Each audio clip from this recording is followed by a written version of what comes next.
అయ్యయ్యో, ఎక్కడికి వెళ్తున్నావు? ఇదే నా ఇల్లు. ఇక్కడి నుంచే నా శవం బయటికి వెళ్తున్నాను అనుకున్నాను. ఎక్కడికి వెళ్ళాలో తెలియదే. నాతోరా, మా ఊరు వెళ్ళిపోదాం. మీ ఊరికి వచ్చి నేనేం చేయను. నువ్వేం చేయొద్దు, నా పక్కనుంటే చాలు. నిన్ను నా కళ్ళల్లో పెట్టుకొని చూసుకుంటా. నువ్వు పెడతావు సీత, నువ్వు పెడతావు. నాకు ఆ నమ్మకం ఉంది. ఇలా చూడు, ఈ వెధవలు నేను అనాథనన్నా చూడు, అది నాకు బాధ లేదు. కానీ నా తల్లిని ధనపిశాచాల మధ్య వదిలిపోతున్నందుకు నాకు భయంగా ఉంది. అందుకే నువ్వు ఇక్కడే ఉండి అమ్మ కంట తడి పెట్టకుండా చూసుకో. ఏంటి?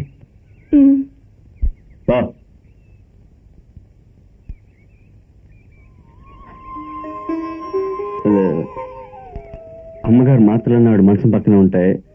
ఇందులో వివరం అంతా ఉంది. ఈ పచ్చ మాత్రం ఆవిడ అన్నం తిన వెంటనే ఇవ్వాలి. ఎర్రగా తెల్లగా ఉన్న మాత్రలు ఉదయాన్న మధ్యాహ్నం సాయంకాలం ఇవ్వాలి. ఈ రోజ్ కలర్ మాత్రం ఆవిడ పడుకోవడానికి ముందుగా ఇవ్వాలి. అమ్మగారికి రక్తపోటు వచ్చి గుండె నొప్పి పెట్టేలా ఉందంటే మాత్రలు రెండు ఒకేసారి ఇచ్చి డాక్టర్ గారికి ఫోన్ చేయాలి. జాగ్రత్త చూసుకో సీత. చూసుకుంటానయ్యా. ఏంటి ఏడుస్తావు? అమ్మగారు అసలు మనసు పాడైపోయి ఉంటారు. అక్కడిక్కడ ఏడు మొహంతో ఉంటావా? తగ్గుతూ ఉండాలి. చూసుకో సీత.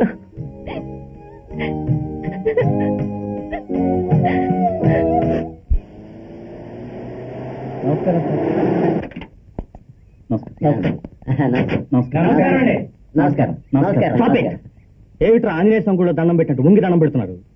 మీరేరా ఫ్యాక్టరీకి యజమానులు. ఒక లెవెల్ దాటి చెయ్యి లేపకూడదు. ఇప్పుడంతా రిమోట్ కంట్రోలే. Hi, that's good, come on.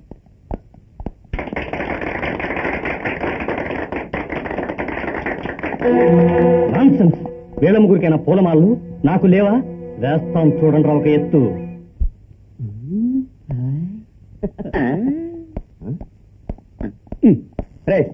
నువ్వేంట్రా వాళ్ళ సీట్లో కూర్చున్నావు? అదేరా నేను అడుగుతున్నాను, లేవరా. నేనెందుకు లేవాలి? ఈ సీటు నాదే.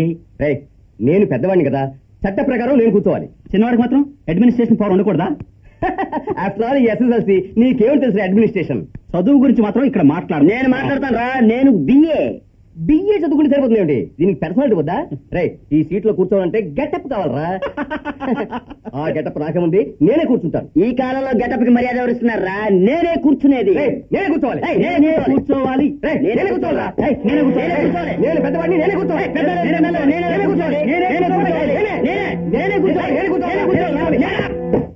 ఎందుకు అల్సేషన్ కుక్కలా కీచలాడుకుంటారు?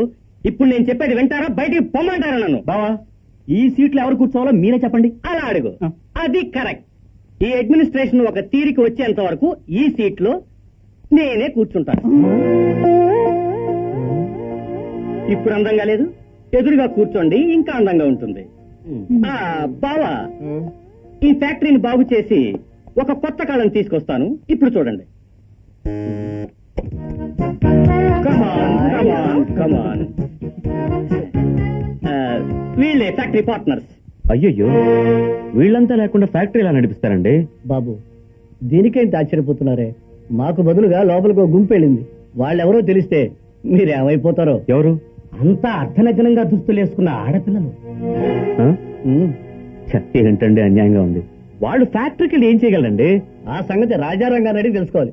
ఏంటయ్యా తెలుసుకున్నది? వాళ్ళంతా కలిసి ఫ్యాక్టరీ నాశనం చేస్తున్నారు. చేయమనండి, మనం బాగు చేద్దాం. ఎలా సార్? ఏంటండి ఎలా? కేవలం డబ్బుతోనే కాదండి ఫ్యాక్టరీ పెరిగింది.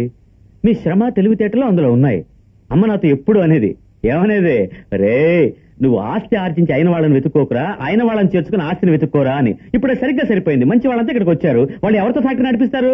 టపాసుల కంపెనీ కదా, ఒకే దీపాలతో క్లోజ్ అయిపోతుంది. మీరు అందరూ ఉన్నారు, ఇంకేం కావాలి? డబ్బు కావాలి. డబ్బు అది నాకు వదిలేయండి.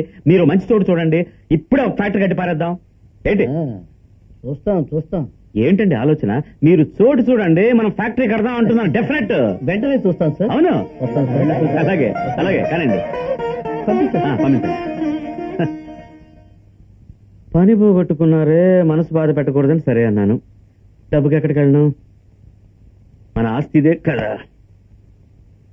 అమ్మా తల్లి లక్ష్మి, ఈ పక్కకు కాస్త వచ్చిపో తల్లి. కప్పు నిండా చిల్లులే కురవచ్చు కదా. ధనలక్ష్మి ఎవరు ఎవరో ధనలక్ష్మి నా సైతి అది ఎక్కడ దాని ఎముకలు ఎది చేస్తా రాయే నా సైతి తెలివి తక్కువదానా లక్ష్మికి మొక్కుకుంటున్నా ధనలక్ష్మి తల్లి అనుగ్రహించు అని. అలాగా అంతేనా? ఎందుకు వచ్చావు, ఎలా వచ్చావు? ఈ మాటల్లో వస్తారా? నడిచే వచ్చా. ఏంటి అడిగితే తలసెగ్గా సమాధానం చెప్తా గాడిద. అమ్మగారిని చూసుకొని బాధ్యత అప్పగించి చూస్తే గజ్జల గుర్రంలో ఇక్కడ పరిగెత్తుకు వచ్చావా? ఎవరిని అడిగా వచ్చావు? ఎవరిని చెప్పు. ఏంటి ఏంటి ఏంటి ఏంటి చేయలేస్తుంది పైకి? అమ్మ నీకు ఇది ఇచ్చిరమ్మన్నారు. ఏంటది? అమ్మ ఫోన్ చేయనని పట్టుబట్టారు. నేను బతిమాలి ఆవిడ కూర్చోబెట్టి తినమన్నాను. లేదే, ఒక్క ముద్ద కలిపారు. వెంటనే ఓని వెక్కి వెక్కి అడగడం మొదలెట్టారు. నేను ఎందుకమ్మా ఏడుస్తున్నారని అడిగారు. ఆవిడన్నారు, నేను ముద్ద కలుపుగానే ఆ రాము పరిగెత్తుకొచ్చి చదువుకునేవాడు, ఇక మీదట ఏ జన్మలో వాడి గోరు ముద్దలు పెడతానని వెక్కి వెక్కి ఏడు మొదలు పెట్టారు. నాకు కూడా ఏడుపు వచ్చేసింది. నేను తట్టుకుని మీ అబ్బాయి ఉన్న చోటు నాకు తెలుసు అన్నాను. అంతేనయ్యా, ఆమె ముఖంలో సంతోషం నువ్వు చూసుంటే వెంటనే ఆ ముద్ద తీసి ఇందులో వేసి ఆ అబ్బాయికి వెళ్ళి ఇచ్చిరావేది నన్ను వెళ్ళని తరివారు. అందుకే తీసుకొచ్చాను. తినయ్యా.